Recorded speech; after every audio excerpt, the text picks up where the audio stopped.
before we bring in Leroy, I want to remind everybody that the NFL regular season is wrapping up, but there's still time to get on the action on FanDuel, America's #1 sportsbook. Right now, new customers get $150 in bonus bets, guaranteed when you place a $5 bet. That's $150 in bonus bets, win or lose. The app is super easy to use, and there's so many different ways to bet. Like you've got same-game parlays. You can find bets in the new Explore tab, make a parlay in the Parlay Hub, and plenty more. You guys can go visit FanDuel.com/lockedon to make your first bet a layup. Regular season is over. It is over. Now it's playoff This is what the season. read says. FanDuel, the official partner of the NFL. All right. Wonderful What's up, stuff. Leroy? Leroy. What's up? What's up, fellas? What's up? Catch you straight. What happened to Stump here? You know Stump. Here's what I would say. That we all look at these position coaches and quarterback coaches and whatever. They all have other responsibilities, right? They all have, either in the run game or the passing game or what have you. They may not be calling the plays, but they all have other responsibilities. So it's not just who you're coaching in that room. Right. I don't know what the dynamic is. I mean, running back coach seems like low-hanging fruit, right? Because it's just these, like, okay, you coach 4 guys, right? I don't know how to determine as far as, because I would guess this. You made it to the playoffs with 5 different starting quarterbacks. Somebody doing something good. Now, I've been giving the praise to Stefanski because with all the stuff going on, and I can tell you midway through the season, when Deshaun was out and DTR and they were figuring out PJ Walker and what have you, I'm like, well, this season's done. And it wasn't. So while the season ended terribly, right? Because we all thought they had a chance to beat the Texans. Somebody got to get credit for having 5 starting quarterbacks. I'll give you a perfect example. Everybody thought the Jets with Aaron Rodgers was going to contend for a playoff spot. He gets hurt in 4 plays. They have the 2nd pick in the draft backing him up, and they can't do nothing. And he got benched too. Right. But that's my point. So right, I get it. Like I look at the whole league and how catastrophic it is to have to do what you did at quarterback and still make the playoffs. Right? Was that Alex Van Pelt? Was that Kevin Stefanski? Right? Somebody was getting in the head of these guys and at least getting them to be reasonably productive. I would say this. I've been giving credit to Kevin Stefanski for these guys having their best years at quarterback. Was it Alex Van Pelt? Well, we just talked about that. Yeah, everybody gave the credit to Stefanski. Why is Alex Van Pelt getting the blame for 11 wins in a playoff? Isn't he the I mean, they're working coach together. Too? I mean, shouldn't they both get some credit? Well, then if they both get credit, that's what I'm saying. Like, here's the other thing. You don't ever know why these decisions are made. No. Which makes it even worse because you clearly we don't have any idea as to why. And we'll probably never find out. You never find out. Right. Yeah. And so from that standpoint, I have no idea. Like, tight ends coach, so you fired 3 guys that coach a total of 10 guys on a 53-man roster. Right? Like, if you put all their rooms in one room, it's, 10, 12 guys? Yeah. Well, Alex Van Pelt was the offensive coordinator. But he's the quarterback. Somebody got to make this make sense, though, Leroy. If everybody in the world is saying that the Browns had the best season ever with what they had, how is it that you get to the offseason and you get these fishy little firings here and there? It's not an off-season unless it's chaos with the Browns. It's just what we're used to. Here's the other thing. You don't necessarily know that this wasn't in the making long before now. No, we don't. Right? Right. Okay. And so you got a long time ago. Right. So we're looking at the results of the season and then trying to make it all tie into that. What if these decisions were made long before now? Right? And I don't know how to, there's no real real answer to it. Yeah. All I can do is look at that group of men and what they did with the adversity they had on both sides of the ball and see that they made it to the first round of the playoffs. And although I'm disappointed that they lost, I'm certainly not ashamed to say I'm a Browns fan because you did something that 5 starting quarterbacks and you make the playoffs. There's teams, if they lose their quarterback, one, it's done. So, Leroy, Leroy, I'm curious. You know, listen, it's hard for outsiders, even the media members that are on the beat, that are in the locker room somewhat and around the team more than we are, to know how good a coach is, right? To really know. And then when it comes to assistant coaches and position coaches, it's basically impossible. I mean, you've got to be on the team to know. Well, we know Bill Callahan's great. Yeah, because his units are always great. But here's what I would say. Yeah. There is a way of determining that. Yeah, right? Tell me how. We, from the start of the season, we all said that defense is going to look different because Schwartz can coach his tail off. And he going to come in with a different attitude. And that proved to be true. At home, it proved to be true. Not on the road. He got to be technically. I mean, normally they say he got to be technically right. Well, they were 3-6 on the road and gave up 17 more points in every road game. You know what he tried to say. I get it, and it makes sense, but it wasn't like it was great. It hurts my heart that my guy, coming after me like this. Right?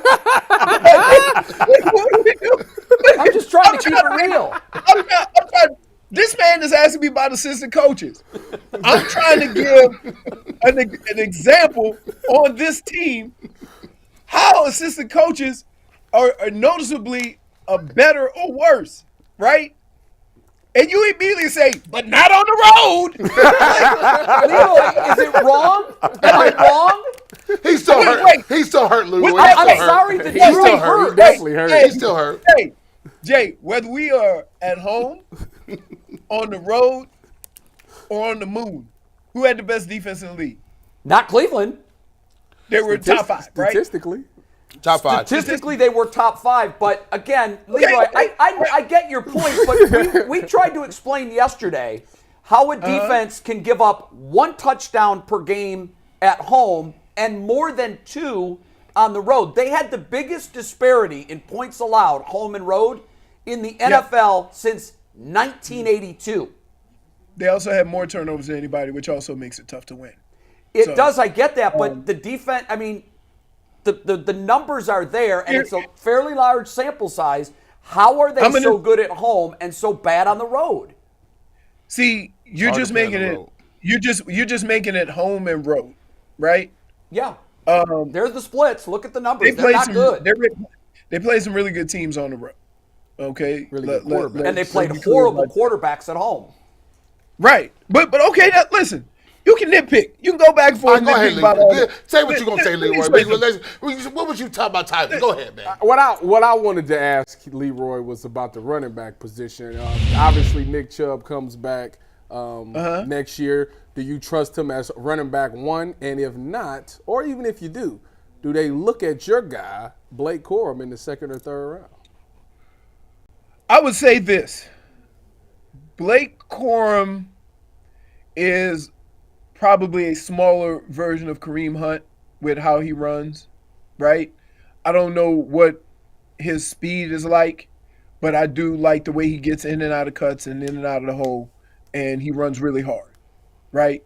And you're going to need that combination of physical, tough, running.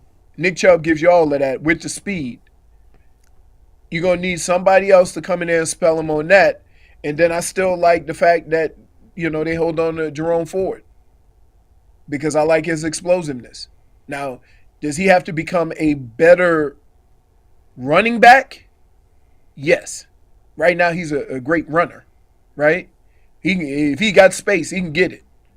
but it's how do you anticipate? How do you have patience? How do you do all those other things that allow you to be more explosive at that position? That's what I'm waiting for with Jerome Ford. He's shown bits and pieces of that, right? But now, but it's still at times it just seems like he's too anxious, right? He just want to go get it done. So I do think that could be something they look at. I mean, Kareem Hunt is Kareem Hunt. He's gonna be a beast in small areas, right? So I can't just totally just dismiss them bringing him back.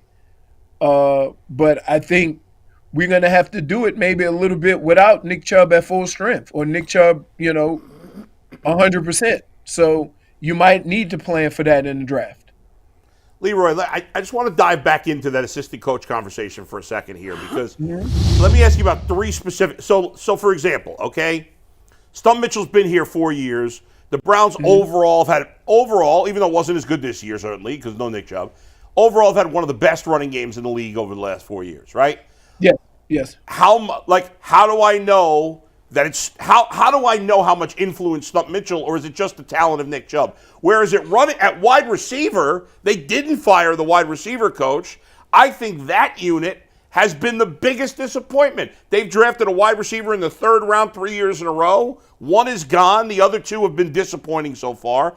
Meanwhile, at tight end, they fired that guy when David Njoku just had his best season of his career. He broke out into that top tier of tight ends. Poor TC. So how do you explain those three, and how do you know, is it Nick Chubb? Is it the coach? Is it both? Is it Njoku finally did it on himself? Is it the coach? Like, how do you figure that out? Yeah. That's what I'm trying to dive into. I can only come up with this, all right?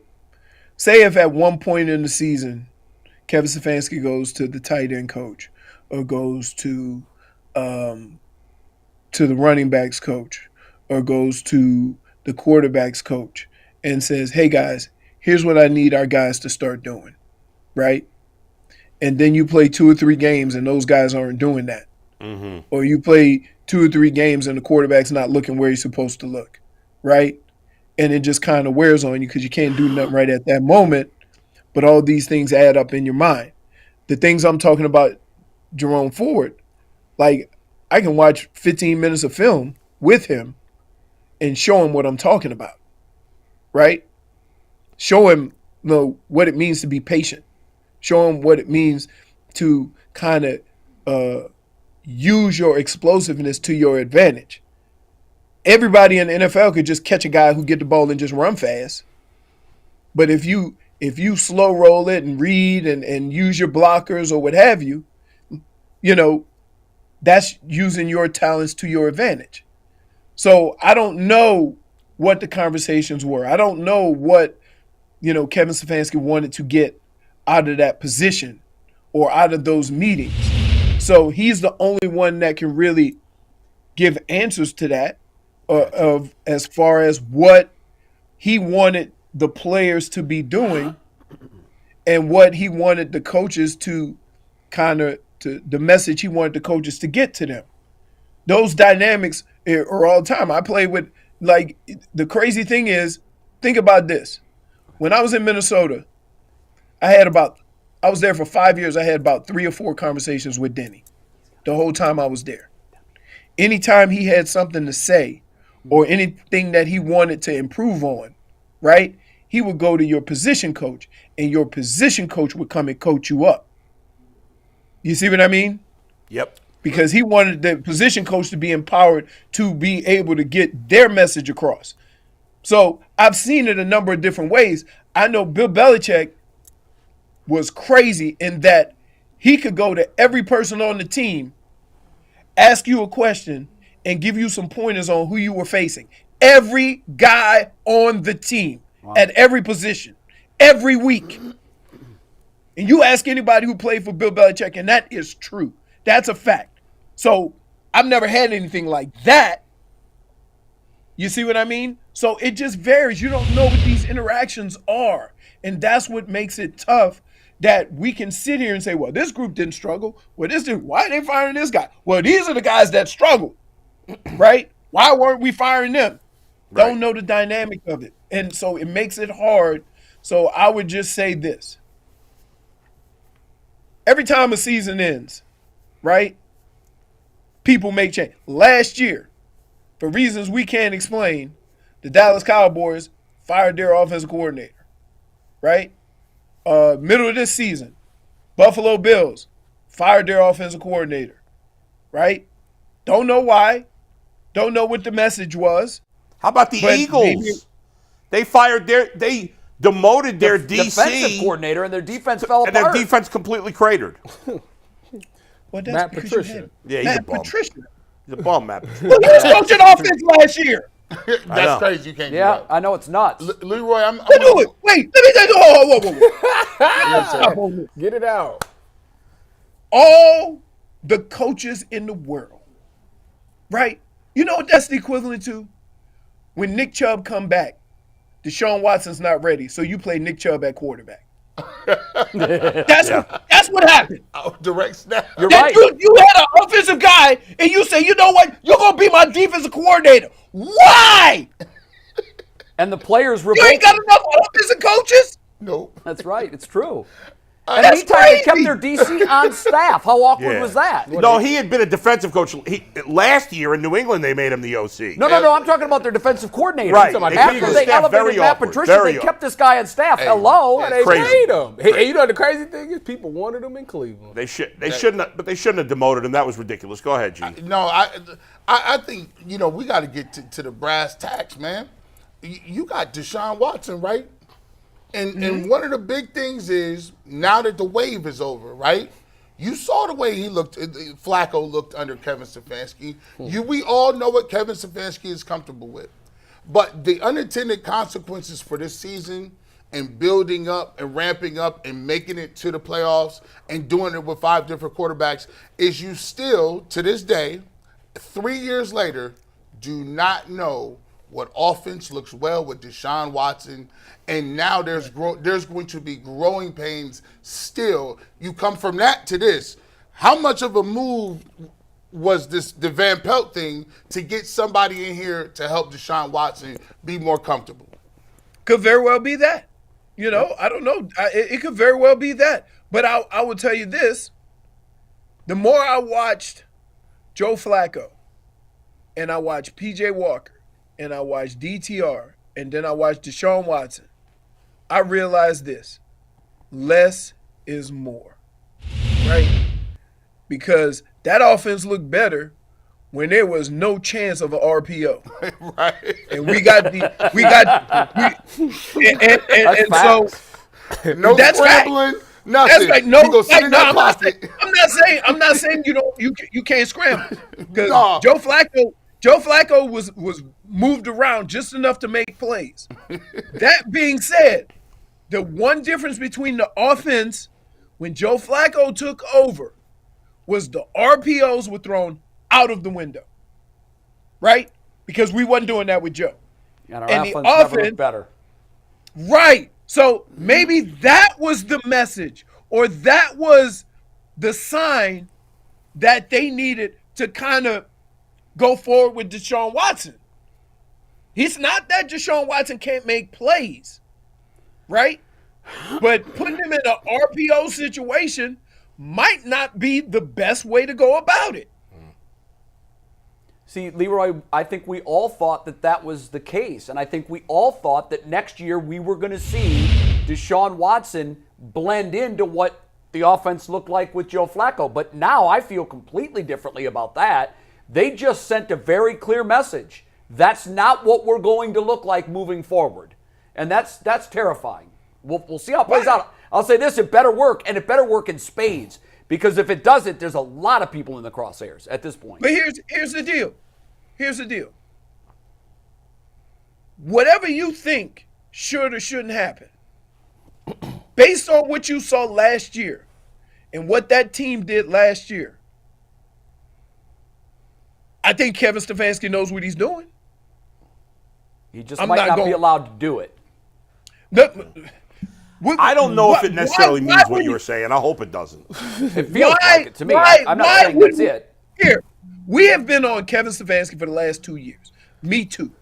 what I would like to see more of, what I would like to see this, why is he doing that, why? But guess what? With all that, they were 11-6 and went to the playoffs. Stunning. Right? That man got to get credit for that. Yep. I'm not, regardless of what I think. The facts are that nobody in the NFL who went through 5 quarterbacks in 1 year would have had this amount of production, which automatically says to me, It's never happened. I may not like what he does, but I'm going to see it through. That's what Alex Van Pelt is saying today. Yeah. Thanks, Leroy. Yeah, Leroy, we got to go, but that's the top line of Alex Van Pelt's resume. Who, by the way, will have a job within a week, is my guess. That's crazy.